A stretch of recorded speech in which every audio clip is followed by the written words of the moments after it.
International Association for Missions. IAM presents its documentary on Fulani Church, titled Revival Explosion Pervades Fulani Land, as Fulani Missionary Church spreads from Nigeria to Niger Republic within a short time. Revival Explosion in Fulani Christian Mission in Nigeria and Niger Republic. A great wave of revival movement is being experienced by the Fulani Christian Mission in Nigeria and Niger Republic.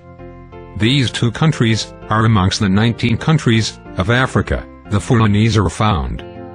When the International Association for Missions began to reach out to the Fulanis in Nigeria, not much was expected.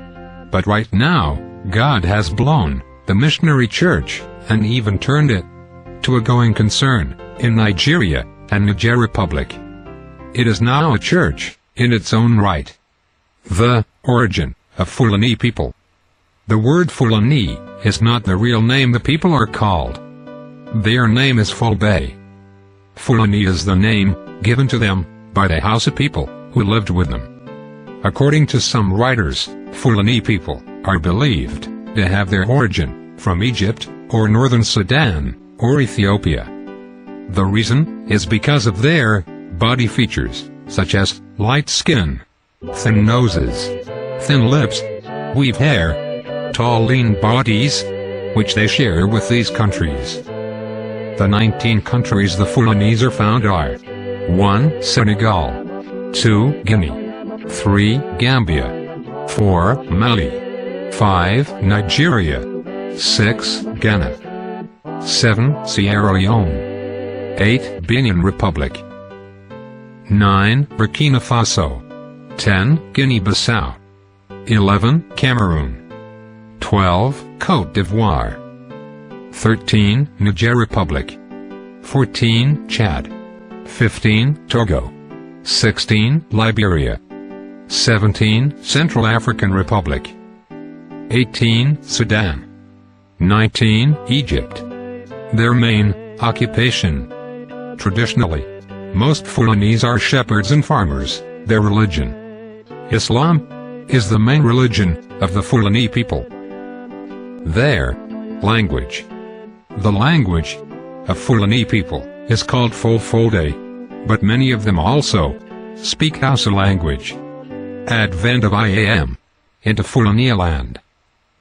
When we had the call of God to go into Fulani mission, we were not very sure God was the one calling us. But after analyzing our revelations, we were convinced it was God that was calling us, and decided to believe Him and hope for the best, though we did not know how it would be possible. Having believed and accepted to go into it, God revealed to us what we never knew or couldn't have imagined. He said, "Do you know that these unreached tribes of the world are the reasons the rapture of the saints and the second coming of Christ have not taken place?" We were shocked and began to search the scriptures to be sure we heard from Him, and heard it very well. And quickly, Matthew chapter 24, verse 14, came to our minds. It reads, "And this gospel of the kingdom shall be preached in all the world, for a witness unto all nations, and then shall the end come." After this revelation, we were no longer angry with the calling. Rather we said, we do not want to be part of the reasons for the delay of the rapture of the saints and the second coming of Christ. This revelation equally raised our hope that God is interested in it and would see us through. Then we began to look up to God for a few converts to start with, and graciously we were able to gather 21 Fulani people, including their children. After gathering these 21 people, God said that we should open a separate church for them, in line with their culture.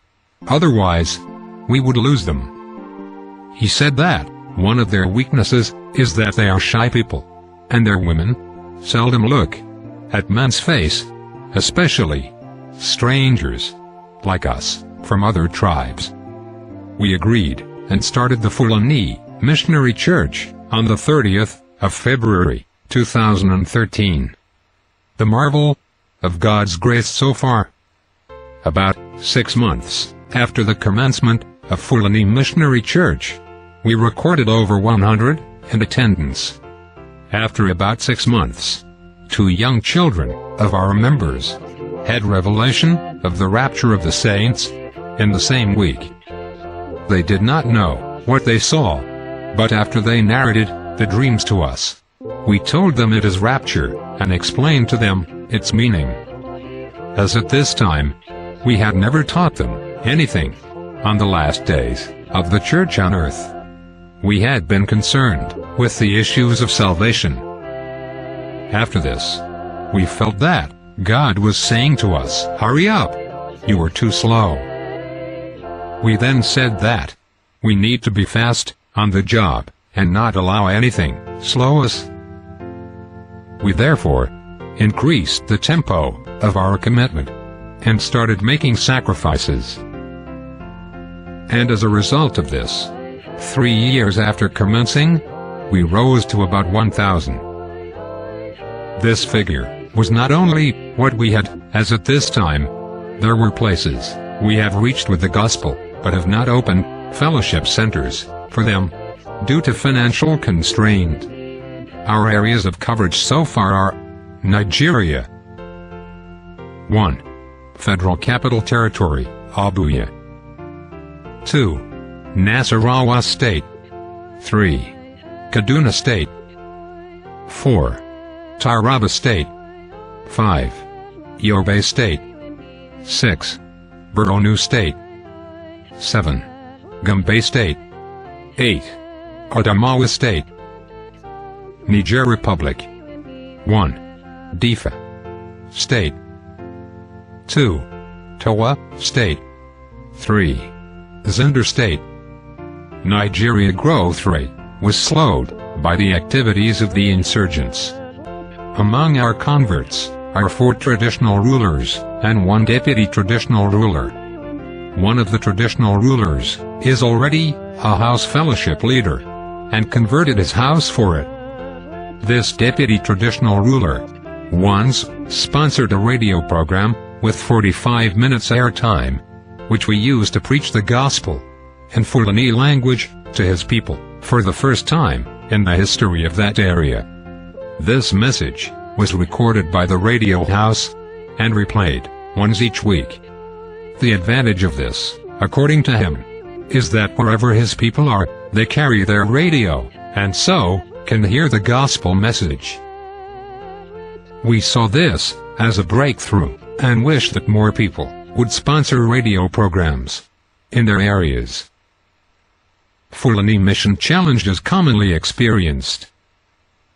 1. Fulani people are not only found in many states in Nigeria and other countries they are, but live in isolated places.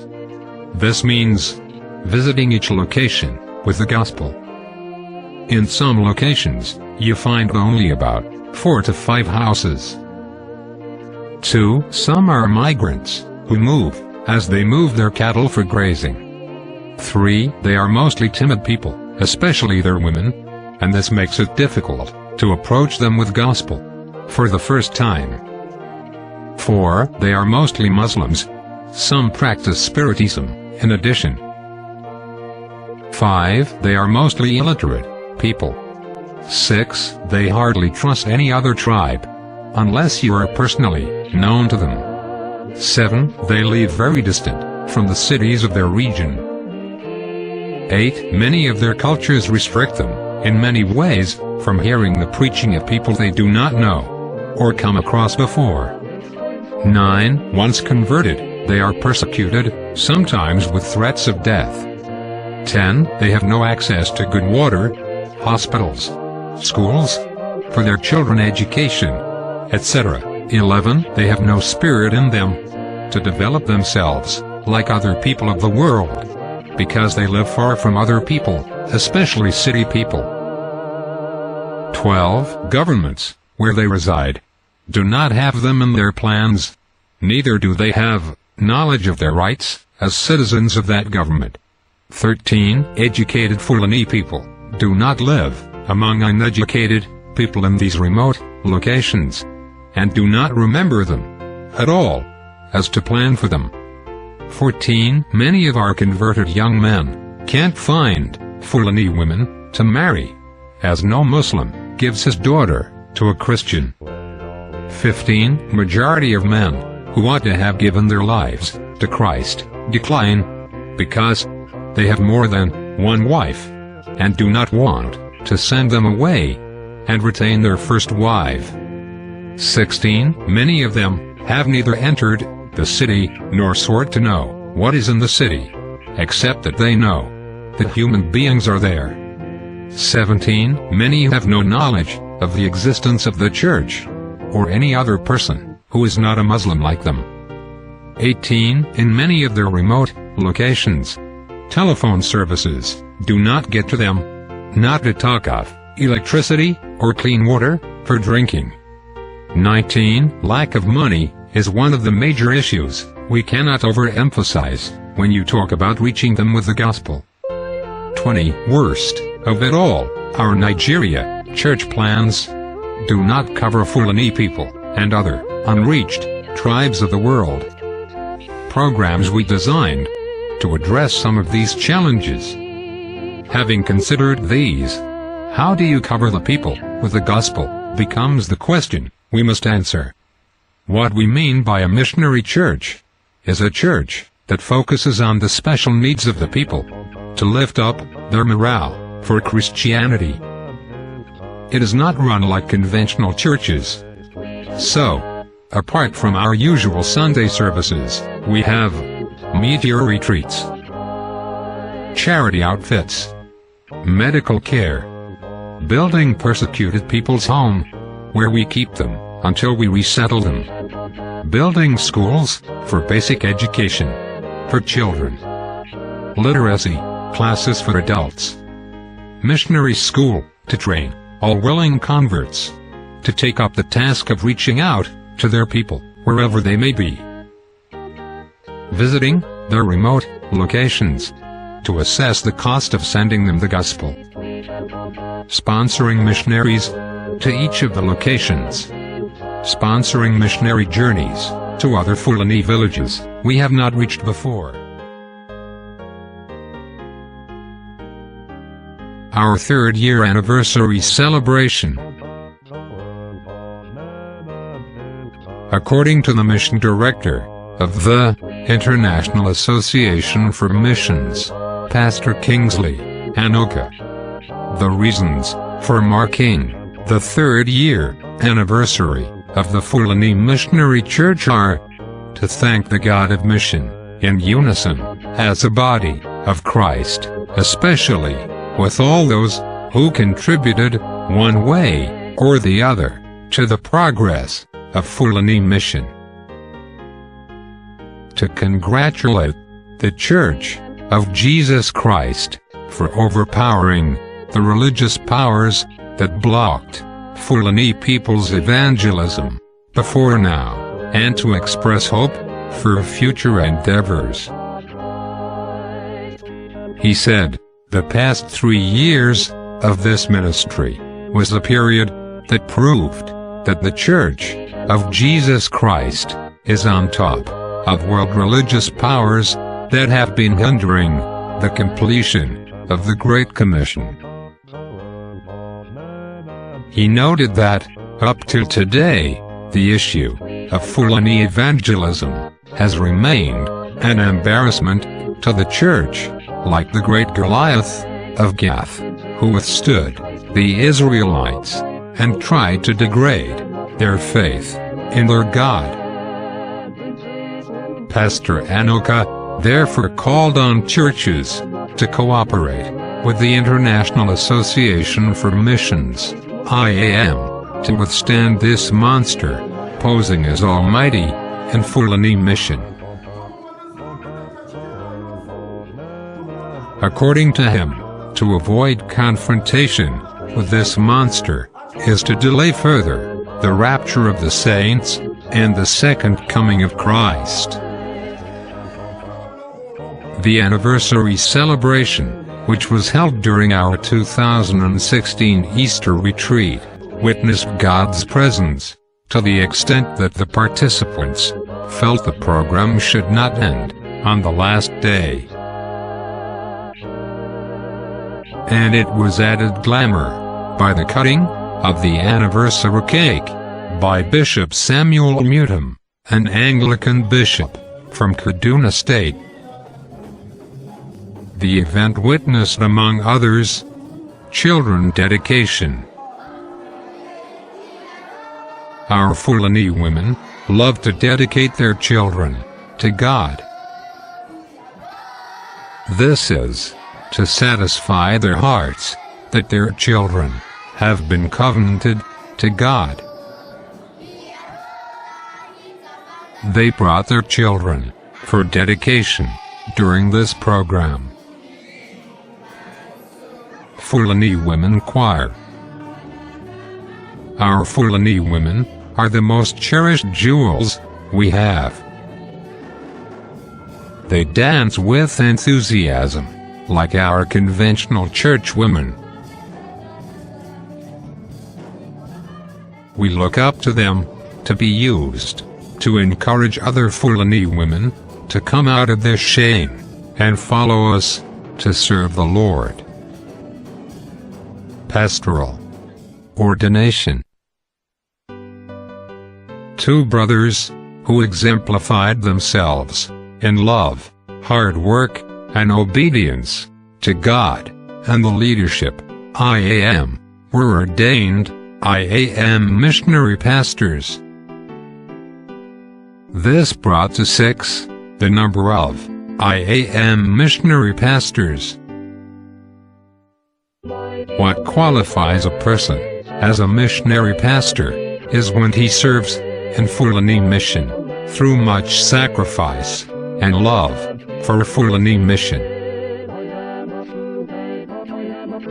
IAM missionary pastor is therefore different from ordinary pastor because it is not strictly based on the knowledge of the scriptures you have, but the level of love and evangelism you are doing with the little knowledge of the scriptures you have.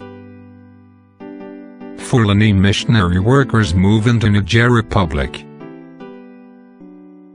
as part of God's plan to use our Fulani mission workers in Nigeria to reach out to the Fulani people in nearby Niger Republic. We used the occasion to encourage those shortlisted for the trip and prayed for God to be with them and their family there. Support us or participate. There are 2 different ways you can support this work. 1. By making regular donations for us to speed up the work so that it can be completed on time. 2.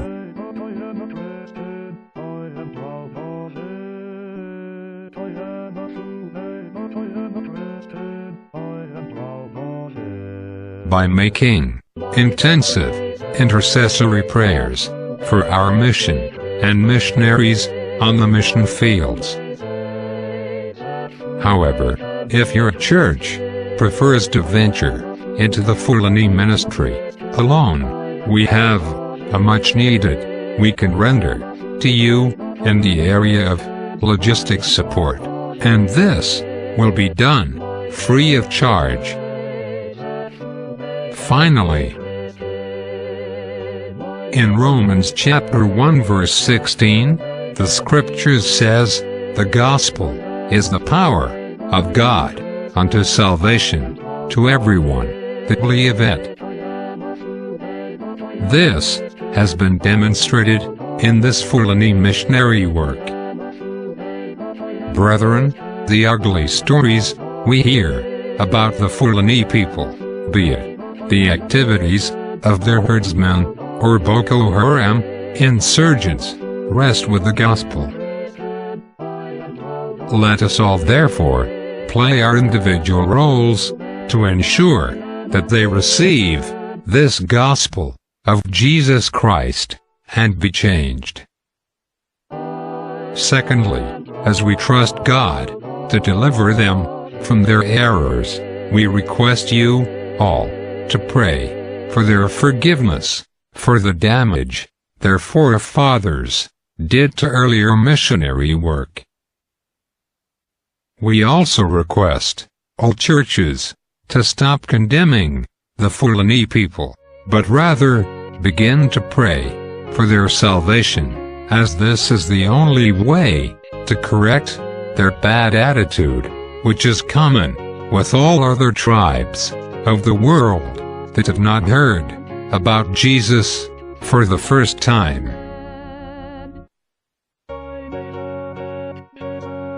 Our contact numbers.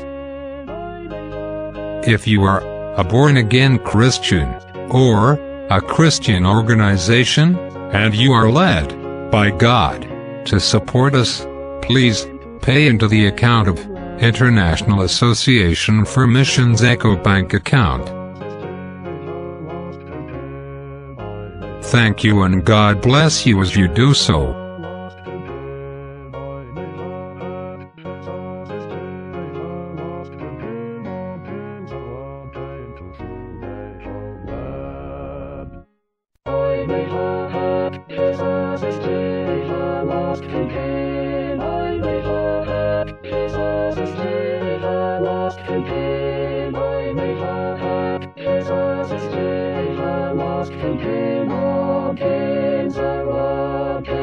To